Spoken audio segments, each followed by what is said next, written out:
মা আজকে আপনার ছেলে তাড়াতাড়ি আসবে বললো, তো 5টা তো বাজতে যায়, রান্নাটা চাপিয়ে দিই। খোকা তাড়াতাড়ি আসবে, রান্না বসাবে। বসিয়ে দাও। মা কি রান্না করব তবে? কি রান্না করবে বলি বলো তো? খোকাটা আবার তাড়াতাড়ি আসবে বললো।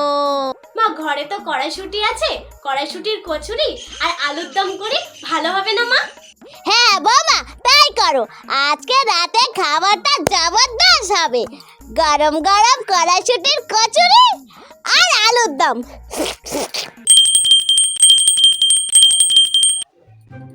হ্যাঁ বলো, কিনেছো ফোনের কভার?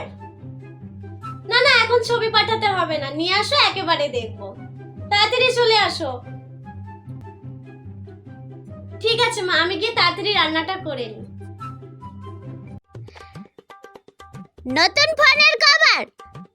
আর আমি 1 মাস ধরে বলছি খোকাকে আমার ফোনের কভারটা ছিঁড়ে গেছে, একটা নতুন ফোনের কভার কিনে দিতে। আমাকে দিল না। আর এই দুদিনের মেয়ে এসে খোকাকে আমার কবজা করে দিল। এমনি এমনি বলি ডাকিনি একটা।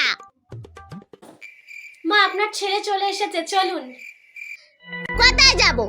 আর তুমি আমাকে এখানে ডাকতে এসেছো নাকি তোমাকে তোমার বর ফোনের নতুন কভার কিনে দিয়েছে সেটা দেখাতে এসেছো? দুদিন এসে আমার খোকাকে তো পুরো আঁচলে তো বেঁধে নিয়েছো। আগে খোকা আমার পায়ে পায়ে ঘুরতো, আমার আঁচলের তলায় থাকতো, আর এখন মা প্লিজ বলবেন না আপনার ছেলে আমার ভেরুয়া। ভেরুয়া না, তুমি হচ্ছ বশীকরণী। টুকটাক করে আমার খোকাকে বশ করে ফেলেছো। উল্টো পাল্টা কথাটা না একটু কম বলুন। এই নতুন ফোনের কভারটা আমার নয়, আপনার ছেলে আপনার জন্য নিয়ে এসেছে। না জেনে না শুনে কথা বলার স্বভাবটা না আপনার জীবনেও যাবে না। আমাকে তো যাচ্ছে তাই বলেন, এখন আপনার ছেলেকেও ছাড়ছেন না। অদ্ভুত মানুষ আপনি একটা। এই নিন। একটা কিটকেল বুড়ি। এ বাবা।